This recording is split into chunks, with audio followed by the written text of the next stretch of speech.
अच्छा जी, तो आज हमने जिस कॉन्सेप्ट को स्टडी करना उसका नाम है एक क्लास से पहले तो एक क्लास एक इशू है जिसका नाम है प्रॉप ड्रिलिंग। क्या नाम है? Prop drilling. पहले उसको हम डिस्कस करेंगे कि वो क्या होता है, और सेकंड हम उसका जो है ना फिर उस इशू को हम हल कैसे करते हैं, मतलब उससे एक क्लास से बचते कैसे हैं, वो हम आगे उसके लिए जो टूल्स हैं हम यूज़ करते हैं। कुछ बिल्ट इन भी हैं, कुछ हमारे पास थर्ड पार्टी भी टूल्स अवेलेबल होते हैं जिनके ज़रिए हम इससे जो है ना इशू से एक क्लास से ना प्रिवेंट करते हैं कि ये हमारे पास इशू ना आए हमारी एप्लीकेशन पे। तो इशू का नाम क्या है? Prop drilling. प्रॉप यानी वो जो हम प्रॉप पास कर रहे हैं कंपोनेंट में, आगे मैं उसको क्या वर्ड बोल रहा हूँ तो उसके साथ ड्रिलिंग। कि हमने क्या किया है, मिसाल के तौर पे जैसे हमारे पास है, यहाँ पे मैं eraser.io पे आपको जो है ना समझाता हूँ।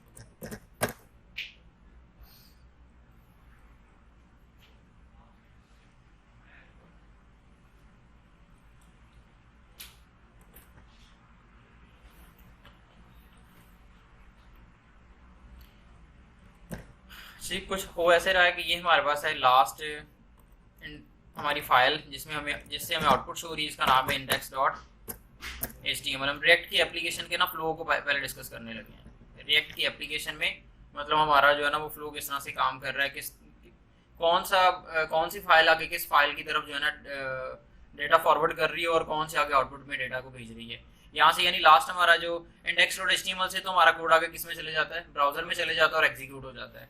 index.html में कोड हमारे पास आ रहा था index.js से।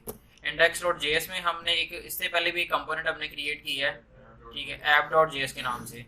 app.js के नाम से कंपोनेंट जो है इसमें इससे हम कोड जो आगे फॉरवर्ड भी कर रहे हैं। और app.js में कोड जो वो आ रहा है हमारे पास पेजेस और कंपोनेंट्स में से।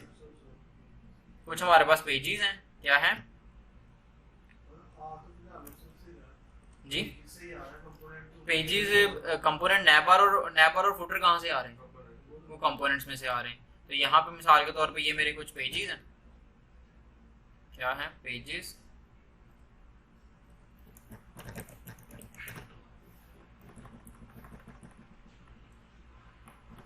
ये zoom में कर लेता हूँ।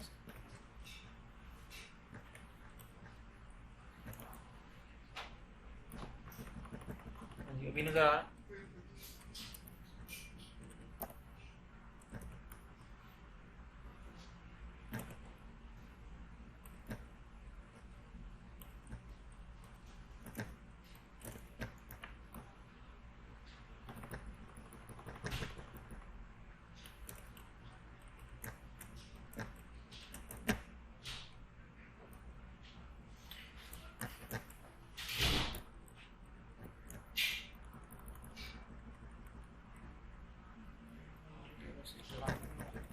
फॉन्ट साइज का डिक्रीज हो रहा हूँ।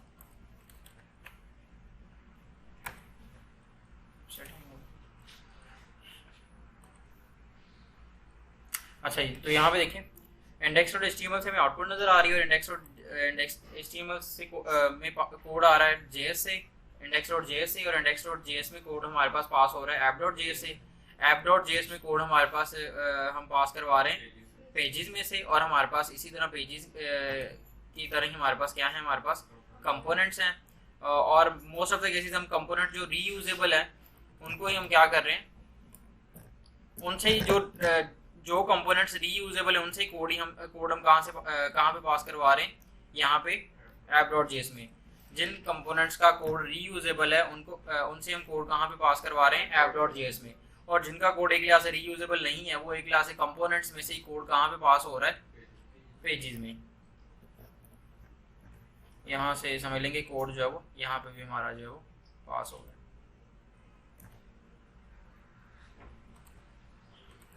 ठीक है, इस तरह से कुछ जो है ना हमारा ये फ्लो जो है वो काम कर रहा है।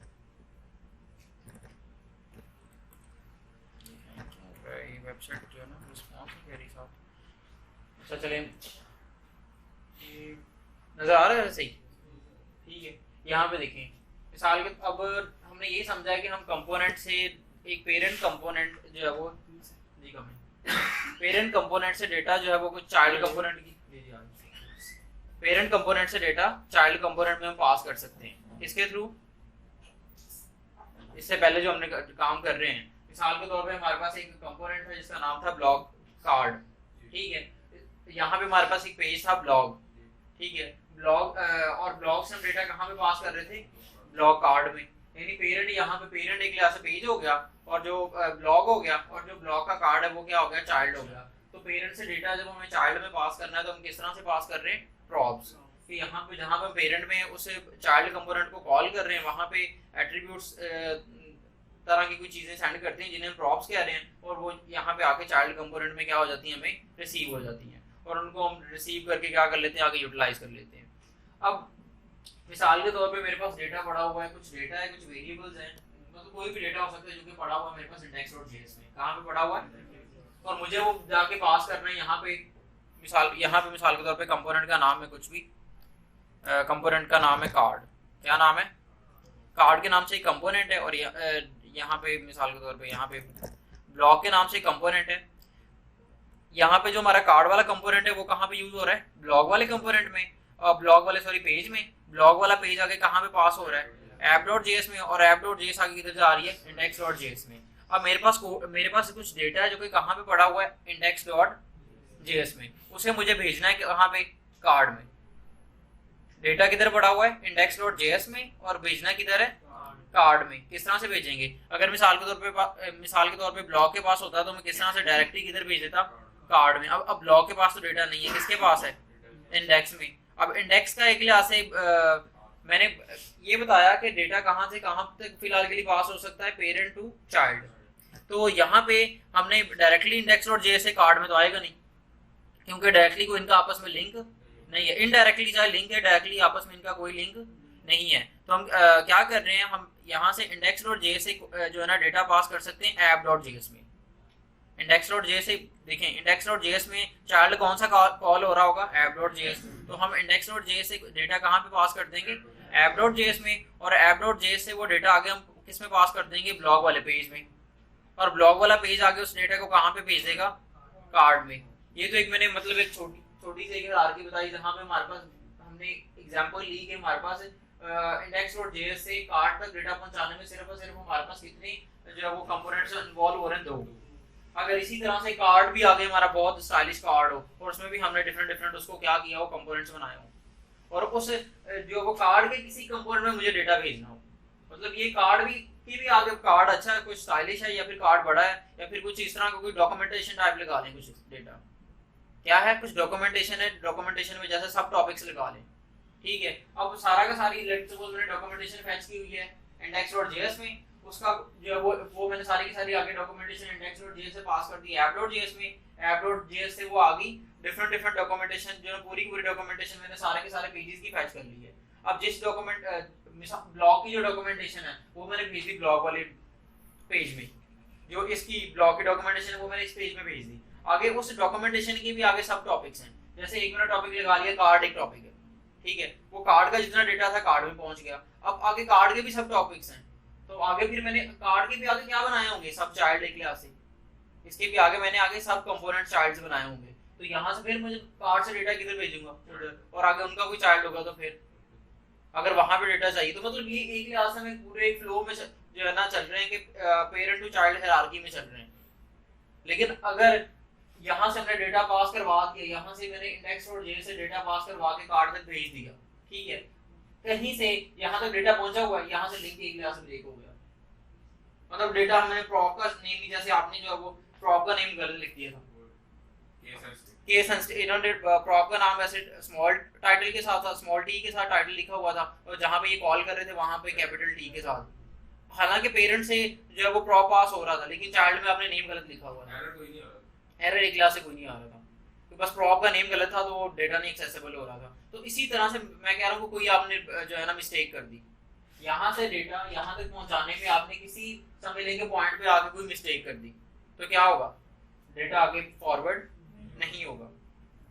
ओके, और यहाँ तक तो ये था कि मैंने डेटा वहां से इधर पहुंचा दिया। मिसाल के तौर पे मुझे डेटा के साथ अपडेट भी करवाना है, क्या करवाना है, यानी हर जिस चाइल्ड के पास डेटा पहुंच रहा है उसके पास अथॉरिटी है कि उसको वो कुछ ना कुछ अपडेट करवा सके।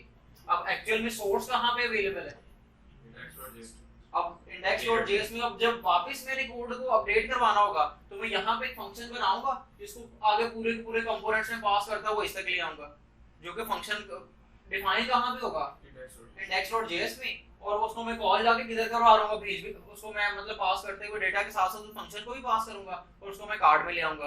अब उस फंक्शन को यहाँ से कॉल करूंगा, फिर क्या होगा, वो डेटा अपडेट होगा। बात समझ रहे हैं? मिसाल के तौर पे मेरे पास एक नंबर है जो के स्टेट वेरी डिफाइन है index.js में, एक नंबर है स्टेट है जो कि डिफाइन कहाँ पे index.js में यूज स्टेट है, और उसका एक स्टेट का आपको पता है जो यूज स्टेट के जरिए हम कोई भी वैल्यू इनिशियलाइज करते हैं, ठीक है, उसके एक हमारे पास एक उसमें हमें स्टेट मिलती है, एक उसका सेटर फंक्शन मिलता है जिसके जरिए हम क्या कर सकते हैं, उसको अपडेट करवा सकते हैं विदाउट यूआई रीलोडिंग। हमारा वो डेटा क्या हो जाता है, दोबारा हमारा कंपोनेंट क्या होता है, रीलोड हो जाता है और हमें वो जो है चेंज नजर आ जाता है। उसी में स्टेट की बात कर रहा हूँ, वो स्टेट हमारे पास कहाँ पे डिफाइन है index.js में, और वो स्टेट मुझे पास करनी है कार्ड में। तो इसी तरह से मैं प्रॉप्स के साथ उसका नंबर 1 तो स्टेट भी भेजूंगा, नंबर 2 स्टेट का सेटर फंक्शन भी भेजूंगा, क्योंकि कार्ड के ने उसको अपडेट भी करवाना है, समझ रहे? तो फिर वो दोनों चीजें, दोनों में से किसी एक चीज का भी लिंक अगर नहीं सही से नहीं बना तो यहाँ से हमारा डेटा या तो जो वो पास हो रहा होगा अपडेट नहीं हो रहा होगा, या फिर अगर पासिंग में इशू आ गया तो डेटा यहाँ तक में रिसीव ही नहीं होगा। तो ये जो हम काम कर रहे हैं इसे हम कहते हैं प्रॉप ड्रिलिंग। क्या कहते हैं? Prop drilling. ये इस इशू को प्रॉप ड्रिलिंग कहते हैं कि हम एक कंपोनेंट से आगे डेटा पास कर रहे हैं, उससे आगे और उससे आगे जो, ठीक है ना। तो ये जो है इशू, इसका हल हमारे पास क्या होता है, हमारे पास दो तरह के ना, एक इसके जो है ना मेन जो है ना दो यहाँ पे हमने टेक्नोलॉजी यूज करते हैं। एक हमारे पास जो बिल्ट इन जो है वो समझ लें कि रिएक्ट का मेथड है ना, उसका नाम है कॉन्टेक्स्ट एपीआई। क्या नाम है? Context API. हम एक क्या करते हैं, ग्लोबल स्टोर बना लेते हैं। क्या बना लेते हैं? यहाँ पे हमारे पास बन जाता है ग्लोबल स्टोर। लेट्स सपोज यहाँ पे एक मैंने बना लिया, ये मैंने ग्लोबल स्टोर बना लिया, और ये स्टोर जो है ना, ये स्टोर जो है वो हर एक कंपोनेंट के साथ क्या है, कनेक्टेड है। वो कंपोनेंट जितना मर्जी नेस्टिंग में पड़ा हुआ है, ये वाला स्टोर किसके साथ कनेक्टेड है? हर हमारी एप्लीकेशन के ना ऑटोमेटिक कनेक्टेड है। हर एक जी एक लिहाज से नहीं करना पड़ेगा, समझ लें, मतलब करना पड़ेगा लेकिन उस तरीके से नहीं जिस तरीके से ये हम प्रॉप आगे आगे पास कर रहे हैं। यानी कि अगर मुझे कॉल करना है डेटा तो मैं टू द पॉइंट जाके कार्ड में उसे कॉल कर दूंगा, कोई पेरेंट उसमें इन्वॉल्व नहीं होगा। इंपोर्ट नो डाउट हमें करना पड़ेगा, ठीक है, लेकिन उसमें कोई उसका पेरेंट नहीं इन्वॉल्व होगा। यहाँ पे इसमें हम क्या इशू आ रहा है, प्रॉप ड्रिलिंग हम इसको क्यों कह रहे हैं, क्योंकि जितने उसके पेरेंट है वो सारे के सारे उसमें इन्वॉल्व है, कहीं से लिंक खत्म हुआ डेटा आगे ट्रांसफर नहीं होगा। तो यहाँ पे लेकिन जो ये हम ग्लोबल स्टोर बनाएंगे कॉन्टेक्स्ट एपीआई के थ्रू, इसमें हर एक कंपोनेंट इंडिविजुअल उसकी एक्सेस होगी कहाँ तक, स्टोर तक। हर जो कंपोनेंट है वो जाके स्टोर से डेटा को फैच इंडिविजुअल कर सकता है, उसमें कोई उसका पेरेंट की इन्वॉल्वमेंट नहीं होगी। अगर वो सही तरीके से इस स्टोर को यहाँ पे इंपोर्ट करेगा और उसका सही मेथड जो भी उसकी है, मतलब उसको यूज करने का तरीका वो सही इंप्लीमेंट करेगा, तो वो ऑब्वियसली डेटा उसे मिलेगा और उसमें कोई पेरेंट का लिंक नहीं होगा। तो इसके लिए ये काम करने के लिए, यानी ये ग्लोबल स्टोर बनाने के लिए हमारे पास एक बिल्ट इन हमारे पास समझ लें कि एलिमेंट है रिएक्ट का, उसे हम क्या कहते हैं, कॉन्टेक्स्ट एपीआई। और सेकंड हमारे पास एक थर्ड पार्टी सर्विस जो कि ज्यादातर यूज होती है बड़े प्रोजेक्ट्स में, उसका नाम हमारे पास है रिडक्स टूलकिट। क्या नाम है? Redux toolkit. ये दो जो है ना मेन, और भी बहुत सारी हमारे पास, इसको हम कहते हैं ग्लोबल स्टेट मैनेजमेंट। क्या कहते हैं? ये जो हमने समझ लेंगे प्रॉप ड्रिलिंग के इश्यू को रिजॉल्व करके ये ग्लोबल स्टोर बनाएंगे ना, इसे हम क्या कहेंगे, ग्लोबल स्टेट मैनेजमेंट। ये हम स्टोर किसके लिए बनाएंगे? ग्लोबल स्टेट की मैनेजमेंट। यानी एक ऐसा हमारे पास एक स्टोर होगा जहां पे डेटा हमारे पास पूरी की पूरी एप्लीकेशन के लिए एक्सेसिबल होगा, तो इसलिए उसे हम क्या कह रहे हैं, ग्लोबल स्टेट मैनेजमेंट के लिए हम ये बना रहे हैं इस स्टोर को। ग्लोबल स्टेट मैनेजमेंट के लिए हमारे पास दो मैंने आपको जो समझ लें कि बताई टेक्नोलॉजी, एक हमारे पास बिल्ट इन है रिएक्ट में जिसका नाम क्या है, कॉन्टेक्स्ट एपीआई, और सेकंड हमारे पास क्या है, रिडक्स टूलकिट। ये एक थर्ड पार्टी है, ये थर्ड पार्टी एनपीएम पैकेज जिसे हमें इंस्टॉल करना पड़ता है। हम मेनली फोकस करेंगे फिलहाल के लिए किस पे, हर काम जो रिडक्स से हो सकता है वो कॉन्टेक्स्ट एपीआई से भी हो सकता है, जो कॉन्टेक्स्ट से हो सकता है वो रिडक्स से भी हो सकता है, लेकिन ज्यादा अब हमने प्रेफरेंस किसको देनी है, जो बिल्ट इन है, जो बिल्ट इन हमें जिसके लिए हमें थर्ड पार्टी को भी सर्विस इंस्टॉल ना करनी पड़े। यानी हर वो काम जो रिडक्स कर रहा है वो कॉन्टेक्स्ट से हो रहा है, तो हम फिर रिडक्स को फिलहाल के लिए स्किप कर देंगे। हम कोर्स के लास्ट पे इसको थोड़ा सा ओवरव्यू ले लेंगे।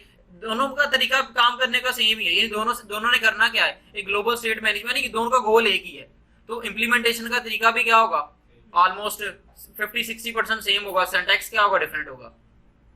ओके, तो हम पहले किस पे फोकस करेंगे, कॉन्टेक्स्ट एपीआई पे। कॉन्टेक्स्ट एपीआई हमारे लिए क्या कर देगा, एक पूरी की पूरी एप्लीकेशन में एक ग्लोबल स्टोर क्रिएट कर देगा। ये समझ लें कि ये जो हम स्टोर क्रिएट करेंगे भी हम किसके जरिए करेंगे, कॉन्टेक्स्ट एपीआई से।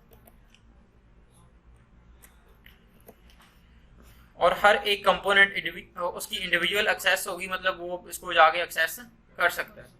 ठीक है, ये किस तरह से होता है इसको हम देखते हैं अभी।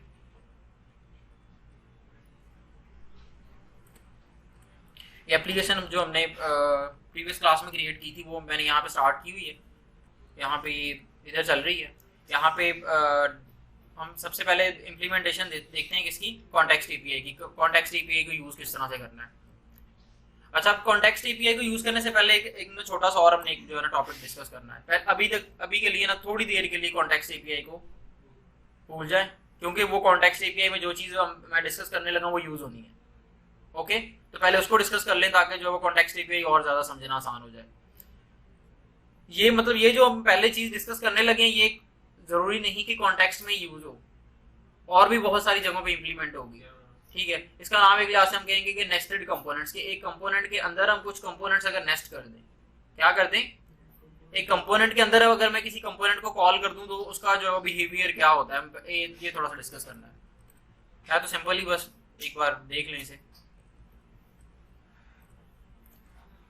यहाँ पे मैं होम पेज पे ये सारी चीज़ें जो है ना हम टेस्ट करते हैं। यहाँ पे मैं पेजेस में से चले जाता हूँ होम पेज पे, और होम पेज पे ये हमने जो मेन का जो भी कंटेंट लिखा हो उसको मैं क्या कर रहा हूँ, रिमूव। और यहाँ पे हम पहले डिस्कस करेंगे ये जो, जी मैं जूम कर रहा हूँ यहाँ पे, अभी सही है। ठीक है, यहाँ पे एक मेरे पास होम कंपोनेंट है, यहाँ पे इसी के ऊपर मैं क्या बना रहा हूँ, दो और कंपोनेंट बना रहा हूँ। एक मैंने लेट्स सपोज कंपोनेंट बना लिया कॉन्स्ट बटन के नाम से, एक मैंने कंपोनेंट बना लिया, या फिर कुछ भी और बना लेते हैं। मिसाल के तौर पे मैंने बना लिया कुछ भी हेडर के नाम से कंपोनेंट बना लिया। किस नाम से, हेडर के नाम से एक मैंने कंपोनेंट क्रिएट किया है। एच मैंने कैपिटल रखा है ताकि वो कंपोनेंट कंसीडर हो, एचटीएमएल का टैग ना कंसीडर हो। और यहाँ से मैंने क्या कर दिया, रिटर्न कर दिया एक मैंने लेट्स सपोज एक मैंने डिव रिटर्न की, और इस डिव के अंदर h1 में लिखा हुआ है हेडर। क्या लिखा हुआ है, हेडर। और इस हेडर कंपोनेंट को यहाँ पे ये जो डिफाइन हुआ है, यहाँ पे क्या ये एरो फंक्शन बना था ना, क्योंकि मैंने वो उससे पहले कॉन्स्ट लगा दिया था, तो ये मैंने क्या बना दिया इसे एरो फंक्शनल कंपोनेंट। और इधर क्या कर देते हैं, इसे कॉल कर देते हैं। किस तरह से कॉल करेंगे, इस तरह से जिस तरह से हम एक टैग बनाते हैं। ठीक है, सेल्फ क्लोजिंग टैग की तरह मैंने क्या कर लिया, इसे कॉल कर दिया।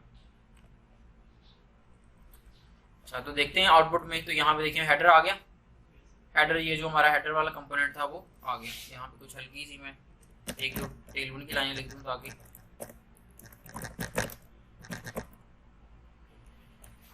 ओके। यहाँ पे मैंने इस पे एक 1 पिक्सल का बॉर्डर लगा दिया और फॉन्ट साइज क्या कर दिया 2x।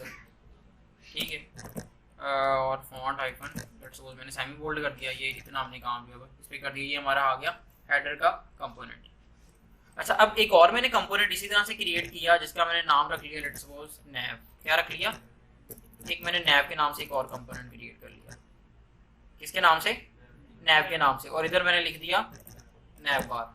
क्या लिख दिया, नैव बार। और नैव को भी मैंने अभी आउटपुट में नहीं आ गया क्योंकि हमने उसको कॉल ही नहीं किया। अब क्या करना है मुझे, ये जो नैव को अगर मैं इससे नीचे कॉल कर दूंगा, किस तरह से, इस तरह से अगर मैं कॉल कर दूंगा हेडर के नीचे, तो हेडर के नीचे उसी तरह से क्या आ जाएगी, नैव बार आ जाएगी। लेकिन क्या होगा अगर मैं इस हेडर वाले कंपोनेंट को क्या बनाता, वो ओपनिंग और मतलब वो पेयर टैग बना लेता। क्या बना लेता, पेयर टैग, यानी वो क्लोजिंग और ओपनिंग टैग अलग अलग से बना लेता, और इस नैव वाले कंपोनेंट को इसको इस हेडर के अंदर कॉल कर देता। अगर उसको नीचे रखा हुआ तब तो क्या हो रहा था, उसी बिल्कुल हेडर के नीचे वो आ रही थी नैव बार। लेकिन अगर इसके अंदर कॉल कर दे तो फिर क्या बनेगा, ऊपर चले जाएगी या फिर नीचे चले जाएगी। देखिए हेडर क्या खत्म हो जाएगा, देखिए हेडर तो कॉल हो रहा है, हेडर के ऊपर चले जाएगी। चेक करते हैं क्या हुआ है, नैव बार क्या हो गई है, यानी जिस कंपोनेंट को हमने दूसरे कंपोनेंट के अंदर नेस्ट किया वो उसके अंदर गायब हो गया। क्या किस चीज का सिर्फ इफेक्ट नजर आ रहा है? सिर्फ आउटर कंपोनेंट का, यानी पेरेंट कंपोनेंट का। समझ रहे हैं ये क्या हुआ है? कि देखें जिस कंपोनेंट को मैंने नेस्ट किया है, ठीक हो गया, ये देखें ये हेडर जो है उसकी आउटपुट हमें इधर नजर आ रही है, लेकिन जो हमारे पास नैब है उसकी आउटपुट हमें नहीं नजर आ रही, क्योंकि वो हेडर के अंदर क्या है, उसका एज अ चाइल्ड काम कर रहा है। किस तरह से? एज अ चाइल्ड काम। अच्छा, तो ये जो चाइल्ड का जो है वो इधर हमने पास कर दिया है, यहाँ पे कहीं पे शो तो हमें हो नहीं रहा। तो एक्चुअल में ये जो हमने चाइल्ड पास किया है ना, ये यहाँ पे इस कंपोनेंट के पास एज अ प्रॉप चले गया। ये जो इसके हमने, यानी एक तो हम प्रॉप इस तरह से पास कर सकते हैं हेडर के अंदर। अगर मुझे कोई प्रॉप पास करना है, लेट्स सपोज मैंने एक प्रॉप पास कर दिया, ठीक है, एक मैंने नेम के नाम से प्रॉप पास कर दिया, जिसमें मैंने लिख दिया लेट्स सपोज एडिफाई। ठीक है, क्या हुआ, एक मैंने नेम के नाम से प्रॉप पास किया, किसमें? हेडर वाले कंपोनेंट में। उसका मैंने नेम जो है नेम ही रखा, लेट्स सपोज मैं टाइटल रख दूं। एक मैंने टाइटल के नाम से क्या पास किया? प्रॉप पास किया, किस कंपोनेंट में? हेडर वाले कंपोनेंट में। तो वो मुझे इधर कहां पे रिसीव होगा? यहाँ पे मैं डायरेक्टली उसे डीस्ट्रक्चर कर रहा हूँ। प्रॉप लिख के मैं बाद में लिखूं प्रॉप डॉट ये, प्रॉप डॉट वो, तो मैंने क्या किया, डायरेक्टली क्या लगा लिया, डीस्ट्रक्चर करके यहाँ से क्या निकाल लिया, टाइटल। समझ रहे हैं ये क्या किया मैंने? क्योंकि सारे के सारे मुझे प्रॉप किसमें रिसीव होने थे? एक ऑब्जेक्ट में। तो ऑब्जेक्ट को डायरेक्टली मैंने इधर क्या कर लिया, डीस्ट्रक्चर कर लिया। और डीस्ट्रक्चर करके हेडर, जहां पे हेडर शो हो रहा है ना, वहीं पे मैंने क्या शो करवा दिया, वो टाइटल लिखा। तो डायरेक्ट जो मैंने टाइटल यहाँ से पास किया है, वो यहाँ से ये टाइटल इस वेरिएबल में जाएगा इधर, और इधर से ये टाइटल कहाँ पे पास हो गया, इधर यहाँ पे। ठीक है, H1 में। तो यहाँ पे मुझे क्या नजर आ गया, वही टाइटल जो मैंने वहां से पास किया। समझे? अच्छा, एक तो हमने प्रॉप जो है वो पास करने का ये मेथड है। तो ये जो हमने इसके अंदर चाइल्ड नेस्ट किया है ना, ये भी एज अ जो है वो प्रॉप पास हो, ये भी क्या किसके तौर पे पास हो गया, एज अ प्रॉप ही। ठीक है, तो यहाँ पे देखें, लेकिन यहाँ पे तो ये जो प्रॉप एडिफाई पास हुआ है, इसका मैंने नेम क्या रखा था, किसी वेरिएबल में ये मुझे रिसीव हुआ है, टाइटल। तो इसका तो हम देखिए किस नाम से रिसीव होगा, नैब बार के नाम, नैब के नाम से। तो पहले कंपोनेंट डिफाइन, अगर मैं कॉल करूंगा तो डायरेक्ट उधर ये कॉल हो जाएगा। बात समझ रहे हैं? यहाँ पे भी टाइटल लगा दें। देखिए इसके अंदर मैं जो प्रॉप पास करूंगा वो कहाँ पे जाने हैं, वो तो इस नैब में जाने हैं, हेडर में तो नहीं ना जाएंगे, क्योंकि प्रॉप किस में जाते हैं, जहाँ पे वो कंपोनेंट डिफाइन होता है। इसमें मैं प्रॉप पास करूंगा वो तो इसके पेरेंट के पास जाएंगे।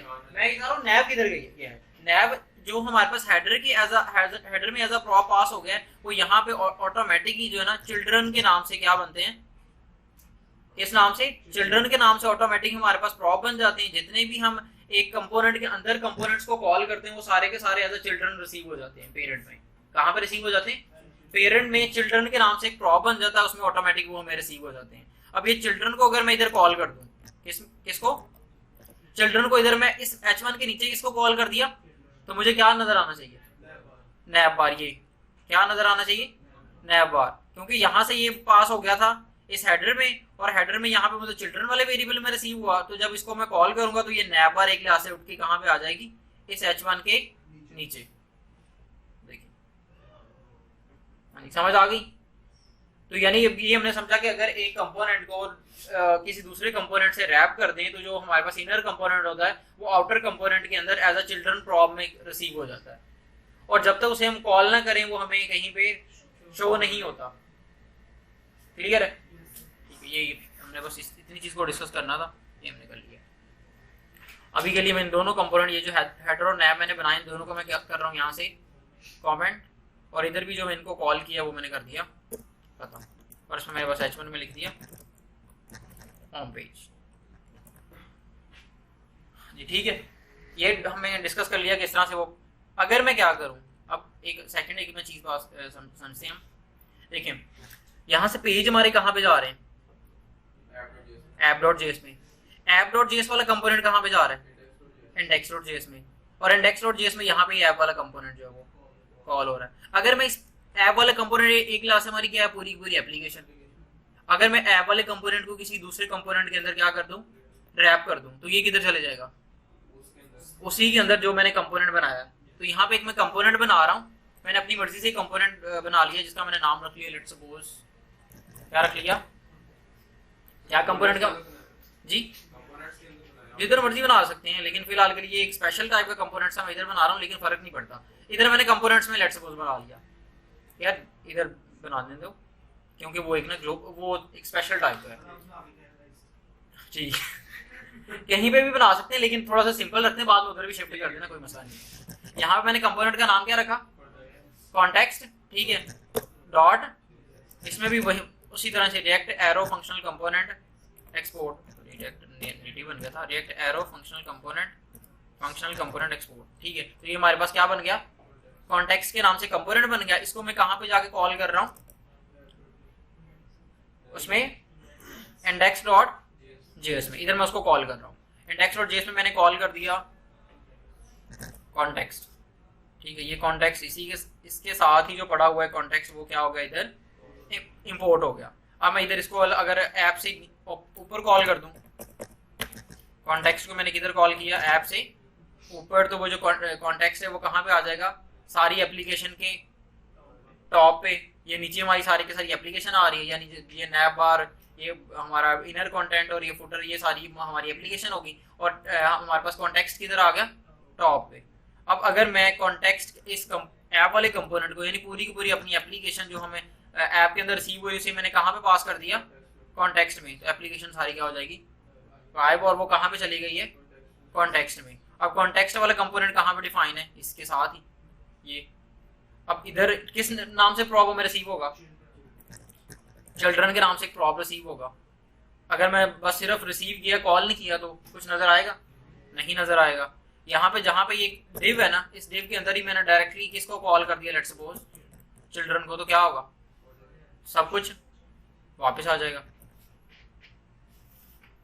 मतलब एक लिहाज से हमने क्या किया है, कॉन्टेक्स्ट वाले कंपोनेंट में डेटा भेज के वापस ले आए हैं, तो फायदा क्या, उधर ही आने देते हैं। इस चीज का फायदा हमें क्या होगा, अब हम क्या कर सकते हैं, कुछ चीजें जो है वो अटैच कर सकते हैं, किसके साथ, अपनी पूरी की पूरी एप्लीकेशन के साथ, ठीक है। और उन सब वो जो चीजें हमने अटैच करनी है, उसकी लॉजिक हमारी सेपरेट हो गई। मिसाल, मुझे कॉन्टेक्स्ट के रिलेटेड कुछ काम करना था, हमने समझा ना कि हमने क्या बनाना है, हमने ये कॉन्टेक्स्ट का एक स्टोर क्रिएट करना है, एक ग्लोबल स्टोर क्रिएट करना है, किसके जरिए, कॉन्टेक्स्ट एपीआई के जरिए। अब मैं नहीं चाहता था कि उसका जो कॉन्टेक्स्ट का कोड है ना, वो पूरी एप्लीकेशन में मैं कहीं पे भी मैसअप करूं। मैं क्या चाहता था, उसका कोड मेरा किधर रहे, बिल्कुल साइड पे सेपरेट रहे, किधर रहे। तो मैंने क्या किया, एक वो कंपोनेंट बना लिया कॉन्टेक्स्ट के नाम से, और पूरी एप्लीकेशन को क्या किया, उसके अंदर रैप करके वापस ले आए। अब जब भी हमारी पूरी की पूरी एप्लीकेशन जो है वो पहले कहाँ पे जाएगी, app.js में से, सॉरी index.js में से एप्लीकेशन हमारी किधर पास हो जाएगी, कॉन्टेक्स्ट में, और कॉन्टेक्स्ट में से वापस फिर आ जाएगी, कॉन्टेक्स्ट में से फिर वापस आ जाएगी, ठीक है। अब जब वो कॉन्टेक्स्ट में गई है, तो हम उसके साथ कुछ क्या कर देंगे, कुछ एक्स्ट्रा चीजें भी अटैच कर देंगे। क्या कर देंगे, चीजें कुछ अटैच कर देंगे। तो एक्स्ट्रा चीजें क्या होंगी, हमारी कॉन्टेक्स्ट की सारी लॉजिक होगी, क्या होगी, कॉन्टेक्स्ट की लॉजिक। अब मेनली हम आए कि ये स्टोर अब किस तरह से क्रिएट होगा। अभी हमने सिर्फ जो है वो चीजें समझी, वो नेस्टेड और ये चीजें समझी। अब हम मेन समझते हैं कि वो स्टोर किस तरह से। अब मैं स्टोर की लॉजिक इधर आ गई, सिर्फ सेपरेट किस फाइल में, context.jsx में, इसमें हमारी लॉजिक आ गई, और वो सेपरेट है पूरी की पूरी एप्लीकेशन से। अब यहाँ पे वो मैं लॉजिक लिखता हूँ। यहाँ पे जो कॉन्टेक्स्ट क्रिएट करने के लिए सबसे पहला एक फंक्शन है जो कि आपको इंपोर्ट करना है, कहाँ से, रिएक्ट में से। उसका नाम क्या है, क्रिएट कॉन्टेक्स्ट। इससे हमारा ग्लोबल स्टोर क्रिएट हो जाएगा। क्या हो जाएगा, इसको मुझे कॉल कर देना है। और इस क्योंकि वेरिएबल को मैं पूरी की पूरी एप्लीकेशन में यूज करूंगा, तो इसको मैंने यहाँ से क्या कर देना है, एक्सपोर्ट, आगे उसका नाम रख दिया कॉन्टेक्स्ट, ठीक है, या फिर मैंने रख दिया ग्लोबल स्टोर, या फिर मैंने स्टोर ही रख दिया। क्या रख दिया, स्टोर। और यहाँ पे मैंने आगे क्या बना दिया, उस क्रिएट कॉन्टेक्स्ट वाले फंक्शन को क्या कर दिया, कॉल कर दिया।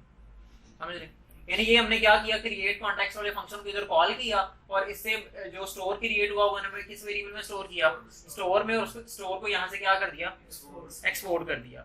अब पूरी की पूरी एप्लीकेशन में मैं क्या कर सकता हूँ, इस स्टोर के वेरिएबल को क्या कर सकता हूँ, लेकिन क्या अभी डेटा रिसीव होगा, क्योंकि इस तरह से तो वेरिएबल कहीं पे भी क्रिएट कर लेना था मैंने। लेकिन ये डेटा में रिसीव कैसे होगा, रिसीव इस तरह से होगा कि ये जो हमने स्टोर क्रिएट किया है ना, ये जो हमने स्टोर क्रिएट किया है, हमने क्या करना है, इस स्टोर का ना एक हमारे पास आगे समझ लें कि एक मेथड है, कौन सा, प्रोवाइडर। मैंने यहाँ पे स्टोर डॉट प्रोवाइडर, यहाँ पे मैंने फर्स्ट इसका लेटर क्या रखा था, capital.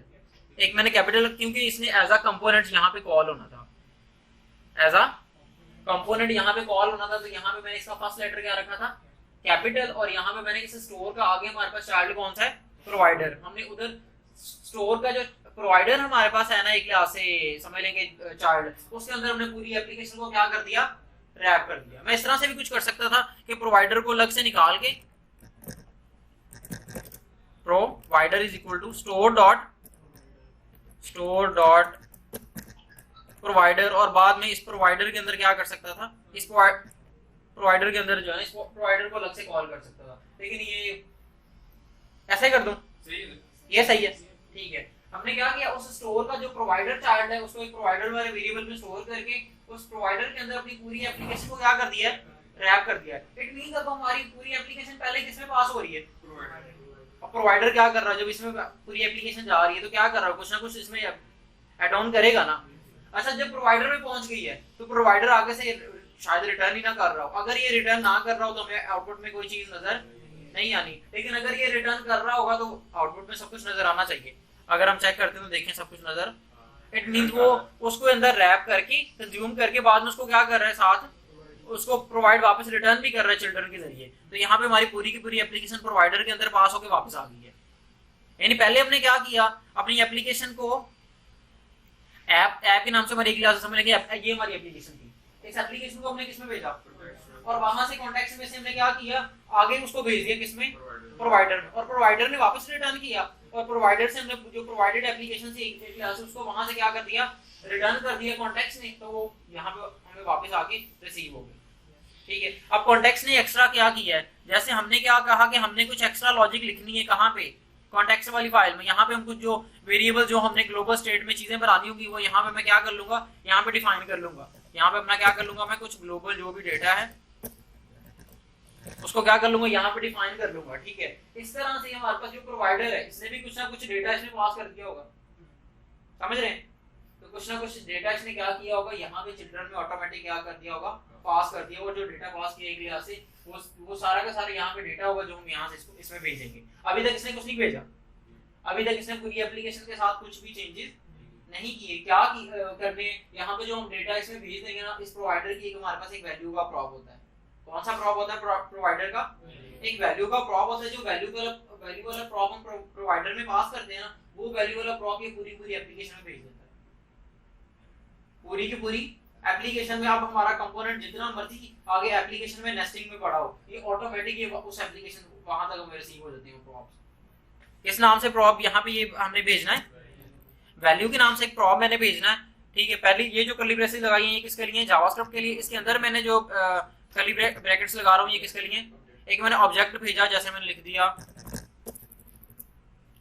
User colon, let's suppose मैंने क्या लिख दिया, अली।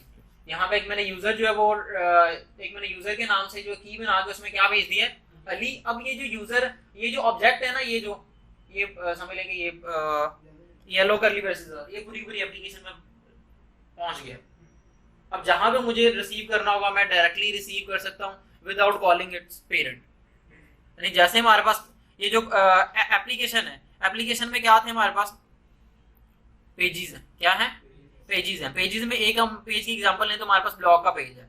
अब ब्लॉग वाले पेज में अगर जाते हैं तो ब्लॉग वाले पेज में आगे हमारे पास कौन सा कंपोनेंट कॉल हो रहा है, ब्लॉग कार्ड। मैं ब्लॉग कार्ड में चले जाता हूँ। ठीक है, अब ब्लॉग कार्ड में देखिए मैं डायरेक्टली उस कंपोनेंट को क्या कर सकता हूँ, रिसीव कर सकता हूँ। यही मैं काम करने लगा हूँ कि ये अब स्टोर जो मेरा क्रिएट होगा ये पूरी की पूरी एप्लीकेशन में ओपनली अवेलेबल है। इसको मैं डायरेक्टली कहाँ पे कॉल करने लगा हूँ, कार्ड में। और चाहे कार्ड के अंदर भी 10-12 जितने मर्जी जो वो कंपोनेंट नेस्टेड होते, मैं डायरेक्टली उसमें क्या कर सकता था, कॉल कर सकता था।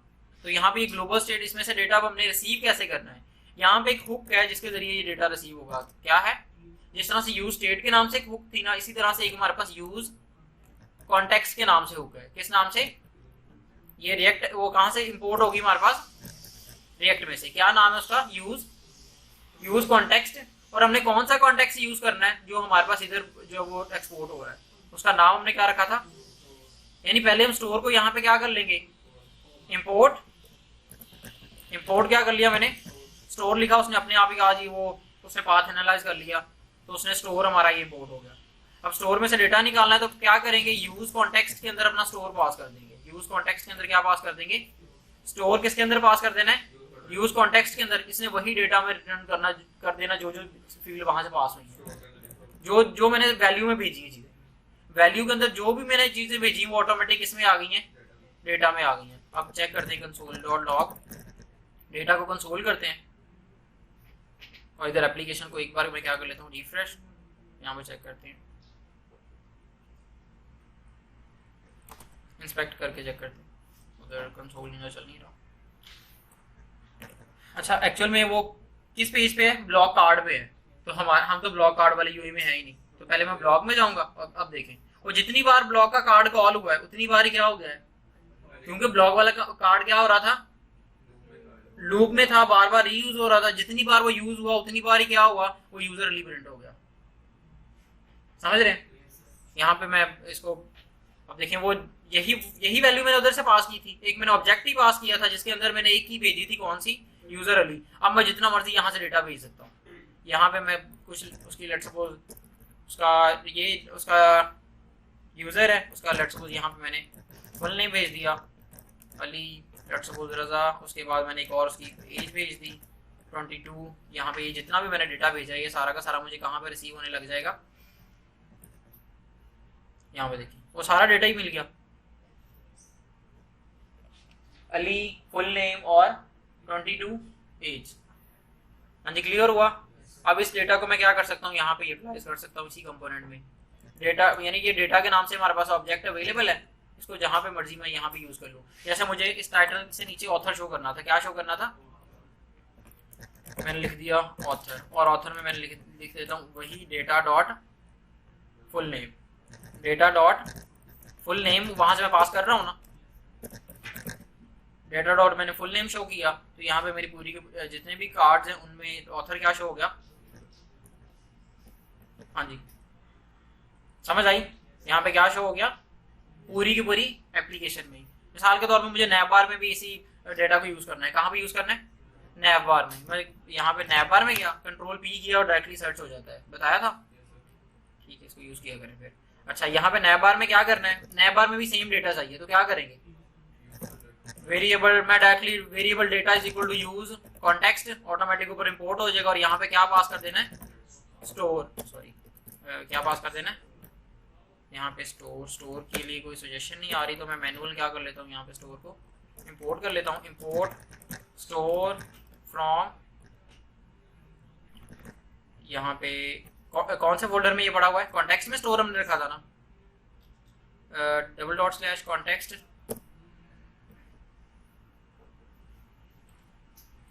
यहाँ पे देखें ये ब्लॉक कार्ड है, कार्ड में से हम कंपोनेंट्स में आएंगे और फिर डबल डॉट स्लैश लगाएंगे, सॉरी हम नैप बार में ना, नैप बार है कंपोनेंट्स में पड़ा हुआ, तो डबल डॉट स्लैश लगाया तो हम आगे सोर्स पे, और एसआरसी में हमने ये कॉन्टेक्स्ट पास किया, तो कॉन्टेक्स्ट में से ये स्टोर और जो है ना, और यहाँ पे जो हमने स्टोर है बल्कि यहाँ पे कर्ली ब्रैकेट्स में हमने, क्योंकि वो कौन सा एक्सपोर्ट डिफॉल्ट हो रहा है वहां से, एक्सपोर्ट डिफॉल्ट तो क्या चीज हो रही है, कॉन्टेक्स्ट, स्टोर जो है वो एक सिंपल वेरिएबल के तौर पे एक्सपोर्ट हो रहा है वहां पे, ठीक है। तो यहाँ पे स्टोर जो है वो रिसीव हुआ, यहाँ पे उसको मैंने इधर पास कर दिया, ओके। तो ये डेटा में हमें क्या मिल जाएगा, डेटा कंसोल करवा के चेक करते हैं, कंसोल डॉट डेटा, तो यहाँ पे इसको रिफ्रेश किया तो यहाँ पे क्या मिल गया, मिल गया डेटा वही, यहाँ पे डेटा लेट सपोज मुझे जो है वो लास्ट पे जो है ना, ये जो डिव है उसके लास्ट पे जो है वो लेट सपोज यूजर एक जो है ना, डिव में जो है ना यूजर दिखाना है,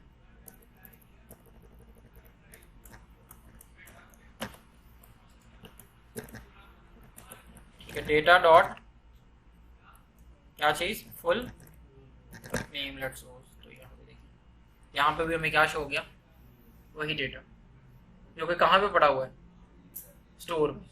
हाँ जी नजर आ रहा है, ये देखें ये अली रजा जो मुझे यहाँ मैंने ये किधर कॉल कर दिया था, ये इधर स्नैपर में मैंने कॉल कर दिया था ना इमेज, और ये लिंक्स के बाद मैंने कॉल किया हुआ था, यहाँ पे जस्टिफाई बिटवीन किया हुआ था, तो नेम किधर, ये पैराग्राफ लास्ट वाला किधर पहुंच गया, एंड पे। ये चीज समझ आई है,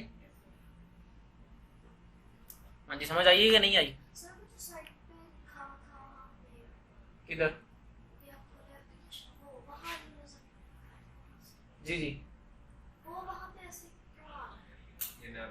ये देखें नैप बार में मैंने कॉल किया ना एक पैराग्राफ में, और यहाँ पे स्पेस बिटवीन किया हुआ है, तीन, एक इमेज है, एक हमारे पास ये लिंक्स हैं, और एक क्या है पैराग्राफ, तो तीनों में स्पेस बिटवीन में आ गई। हाँ जी, समझ आई गई ये चीजें। इस तरह से हम क्या करेंगे, अपनी एप्लीकेशन में क्या क्रिएट कर लेंगे, एक ग्लोबल स्टोर क्रिएट कर लेंगे, और ग्लोबल स्टोर आगे क्या होगा हमारी एप्लीकेशन में यूज होगा। कोई भी आप छोटी भी एप्लीकेशन बना रहे हैं ना, उसमें ये कॉन्टेक्स्ट यूज होता ही होता है।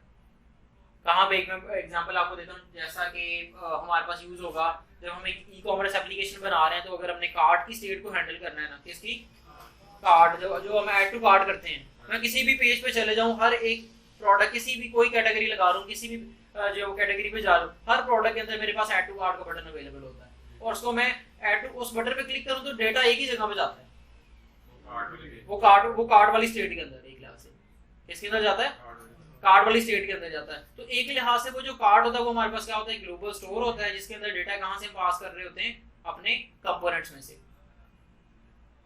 ठीक है, इस चीज को भी अभी हम इंप्लीमेंट करके देखते हैं कि ये जो चीज है किस तरह से काम कर रही होती है। थोड़ी बहुत हल्की सी इसको जो है ना, इसकी इम्प्लीमेंटेशन करके देख लेते हैं। जैसे मिसाल के तौर पर मैंने क्या किया, यहाँ पे कॉन्टेक्स्ट में मैं ना, जहाँ पे हमारे पास कॉन्टेक्स्ट अवेलेबल है, यहाँ पे मैंने क्या बनाई है, एक स्टेट। कॉन्टेक्स्ट के अंदर क्या बनाई है, एक, यहाँ पे पहले तो मैंने डेटा ये एज इट इज ही पास कर दिया था, लेकिन यहाँ पे अब मैं क्या बना रहा हूँ, स्टेट बना रहा हूँ। क्यों? क्योंकि इसमें जाके चेंज आना है, इस स्टेट में क्या आना है, जाके चेंज आना है, जब एप्लीकेशन क्या हो जानी है, लोड हो जानी है। तो यहाँ पे मैंने एक बनाया, लेट्स सपोज ब्लॉग्स के नाम से एक मैंने स्टेट बनाई, या फिर मैंने बना ली कुछ भी, कार्ट के नाम से एक स्टेट बना ली। किस नाम से, कार्ट, और या फिर कार्ट आइटम्स कर लेता हूँ, cart items and set cart items. ये मैंने क्या बना ली, एक यूज स्टेट बना ली, और मतलब यूज स्टेट के जरिए एक स्टेट क्रिएट कर ली, और उसको बाय डिफॉल्ट क्या रख दिया, एक एम्प्टी एरे। और ये जो कार्ट और सेट कार्ट, ये जो दोनों फंक्शन है ना, कार्ट और सेट कार्ट आइटम, इन दोनों को मैंने किधर भेज दिया, अपनी एप्लीकेशन में। जिस तरह से ये जा रहे थे ना, एज, ये नेम यूजर, इसी तरह से मैंने किसको भेज दिया, कार्ट आइटम्स को भी भेज दिया और सेट कार्ट आइटम्स को भी भेज दिया। अब जहां पे मैं कार्ट आइटम्स यूज करूंगा, वहां पे मुझे क्या रिसीव होगी, एक एम्प्टी एरे। क्या रिसीव होगी, एक एम्प्टी एरे। और सेट कार्ट आइटम को यूज करते हुए जो मैं इसमें डेटा भेजूंगा, वो कहां पे चले जाएगा, वो कार्ट आइटम्स में। ऐसे ही ना, क्योंकि एक स्टेट है ना, स्टेट का सेटर फंक्शन क्या करता है, इस स्टेट को क्या कर देता है, चेंज कर देता है। तो ये स्टेट जहां जहां पे यूज हो रही होगी, वहां पे क्या हो जाएगा, डेटा चेंज हो जाएगा ऑब्वियसली। ठीक है, अब फिलहाल के लिए मैं क्या कर रहा हूं, यहाँ पे मैं क्या कर रहा हूँ, मिसाल के तौर पे ये हमारे पास है, कार्ट आइटम्स को फिलहाल मैंने जीरो कर लिया, और जहां जहां जहां से मुझे जो इन कार्ट आइटम्स, ब्लॉक हम कंसीडर कर लेते हैं, वो हमारी क्या है, एक प्रोडक्ट है। ब्लॉक क्या है, हमारा प्रोडक्ट है। अब मैं ब्लॉक पे जा रहा हूँ, ब्लॉक कार्ड पे, कंट्रोल पी, ब्लॉक कार्ड पे गया, सीएसएस में control P, block card dot JSX में गए, और यहाँ पे डेटा में, अब डेटा में क्या रिसीव हो रहा है, डेटा के अंदर बाकी चीजें भी रिसीव हो रही हैं, कार्ट आइटम्स भी, सेट कार्ट आइटम्स भी रिसीव हो रही हैं। तो यहाँ पे मैंने क्या किया, इस पैराग्राफ से नीचे ना, हमने कंसीडर कर रहे हैं कि ये हमारे पास ब्लॉक क्या है, एक क्या है, एक प्रोडक्ट है। क्या है, एक प्रोडक्ट है। तो यहाँ पे मैंने क्या कर लिया, एक बटन बना लिया। ठीक है, इसमें लिख दिया ऐड टू कार्ट, और कुछ इसको मैंने bg-blue, लेट्स सपोज यहाँ पे मैंने कुछ इसको कलर अप्लाई कर दिया बस। ठीक है, अब जब मैं इस बटन पे क्लिक करूंगा ऑन, जब इस बटन पे यूजर क्लिक करेगा, तो मैंने किसको कॉल कर दिया, डेटा डॉट, डेटा के अंदर हमने एक चीज पास कर रहे हैं, कौन सी, set cart item. Cart items भी भेज रहे हैं और सेट कार्ट आइटम भी भेज रहे हैं। तो मैंने क्या किया, डेटा डॉट कार्ट आइटम्स, उसके अंदर जो कार्ट आइटम वाली, अब देखें set cart item, set cart item क्या एक फंक्शन है, क्या है, इस फंक्शन को मैंने कॉल किया, और मैंने इसके अंदर पास क्या चीज की, data dot,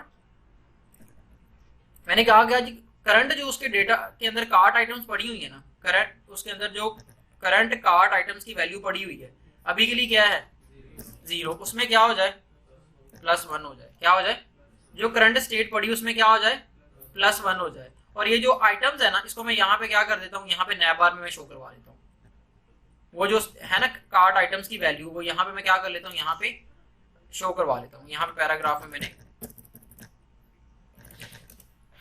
cart is equal to कर लिया, कि यहाँ पे मैं क्या कर लूंगा, वो कार्ट की जितनी भी वैल्यूज है ना, डेटा डॉट कार्ट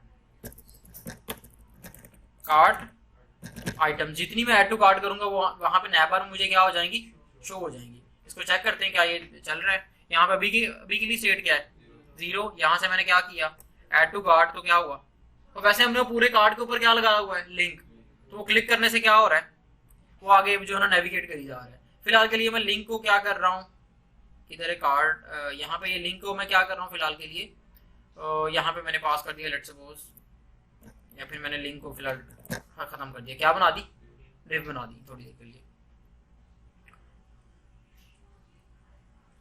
होम में आए, एक बार इसको रिफ्रेश कर लेते हैं, ब्लॉग्स में आए, यहाँ पे मैंने किसी भी को किया, हाँ जी ऐड हो रही है, यहाँ पे किया, यहाँ पे जितनी मर्जी आइटम्स को मैं क्या कर सकता हूँ, ऐड टू कार्ट कर सकता हूँ। हाँ जी समझ आ गई, माइनस वो आगे, वैसे ऐड टू कार्ट में रिमूव आइटम नहीं होता, वो आगे कार्ट के आगे मतलब जो है ना, माइनस आप कर सकते हैं, यहाँ पे लगा दें रिमूव फ्रॉम कार्ट, लेकिन फिलहाल के लिए हमने ये जो चीज बनाई है देसी, इसमें कौन सा आइटम ऐड टू कार्ट जा रही है, क्या कर रहे हैं हम, एक बस नंबर को क्या कर रहे हैं, इंक्रीमेंट कर रहे हैं, बस सिंपल। थोड़ी देर बस मैं आ रहा हूँ, क्लास खत्म होगी। हाँ जी समझ आ गई है। इस तरह से हम क्या करेंगे आगे, एक मैंने बहुत ही जो सिंपल एग्जांपल आपको समझाई है कि इस तरह से हम क्या कार्ट के ये जो ग्लोबल, अब देखिए यही काम अगर मुझे करना होता किसके जरिए, प्रॉप ड्रिलिंग के जरिए, ये आइटम्स को इंक्रीमेंट डिक्रीमेंट करने वाला, तो कितना मुश्किल था। तो मुझे जितने भी कंपोनेंट जहाँ जहाँ पे कार्ड यूज हो रहा है, जहाँ जहाँ पे उसको मैं कॉल कर रहा हूँ, वहाँ पे क्या करना पड़ना था, मुझे स्टेट पास करनी पड़ी थी, स्टेट और स्टेट का सेटर फंक्शन मैनुअल क्या करना पड़ना था, पास करना पड़ना था। और जहाँ पे बाद में मुझे यूज करना है वहाँ पे मुझे नया बार में मुझे क्या करना पड़ना था, वो प्रॉप ड्रिलिंग के जरिए वो वाली जो वेरिएबल है कार्ड आइटम, उसको प्रॉप ड्रिलिंग के जरिए उधर नया बार में पहुंचाना पड़ना था, तो फिर जाके क्या होना था, हमारा काम होना था। लेकिन कॉन्टेक्स्ट के जरिए क्या हो गया, आसान हो गया, एक ग्लोबल स्टोर बन गया है, उसके जरिए जो मर्जी जो है वो डेटा जो है उसको जो है पूरी एप्लीकेशन में फ्लो करवा सकते हैं। और वो हमारे पास वो जो स्टोर है वो हमारे पास इधर बना हुआ है, ये वैल्यू, ये जो कॉन्टेक्स्ट के अंदर ये जो वैल्यू है ना, ये क्लास हमारी क्या बनी हुई है, एक स्टोर बना हुआ है, और वो वैल्यू नो डाउट यहाँ से कुछ डेटा यूज कर रही है, तो मतलब एक क्लास से ये सारी चीजें मिलकर स्टोर चला रही हैं। तो ये भी एक क्लास है, इसके अंदर जो डेटा स्टोर हो रहा है ये भी तो एक क्लास है, स्टोर का पार्ट ही हो गया ना, ठीक है। और इधर से आगे वो डेटा क्या हो रहा है, पूरी एप्लीकेशन में फॉरवर्ड हो रहा है। हाँ जी ठीक है, समझ आ गई है। कोई किसी का क्वेश्चन हो कोई, नहीं ट्राई नहीं करना, बना के लाना है, ठीक है। नेक्स्ट क्लास में जो ना करके आए वो छुट्टी कर ले जाए, ठीक है, वो चाहे ना आए कोई फर्क नहीं पड़ता। अब बड़े दिन हो गए कोई काम कर ही नहीं रहा, कोई ना कोई बहाना लगाता, मैं छुट्टी पे था, मैं छुट्टी पे था, मुझे ये काम था, मुझे वो काम था। हर बंदे ने ये चीज जो है वो करके लानी है। और जहां पे मेरे पास वो जो मैंने प्रोडक्ट का सॉरी ब्लॉग का कार्ड है, यहाँ पे हर बंदे के पास क्या होना चाहिए, प्रोडक्ट का कार्ड होना चाहिए, कोई ना कोई प्रोडक्ट की इमेज होनी चाहिए, सही है। और साथ उसकी प्राइस वगैरह होनी चाहिए, प्राइस होनी चाहिए, साथ उसका कुछ स्टॉक हो जाना चाहिए, और कुछ ऐसा डेटा जो जहाँ पे ये जैसे मैं ये जो शो करवा रहा हूँ यहाँ पे मतलब एक प्रोडक्ट में जो डेटा होता है वो होना चाहिए, सही है।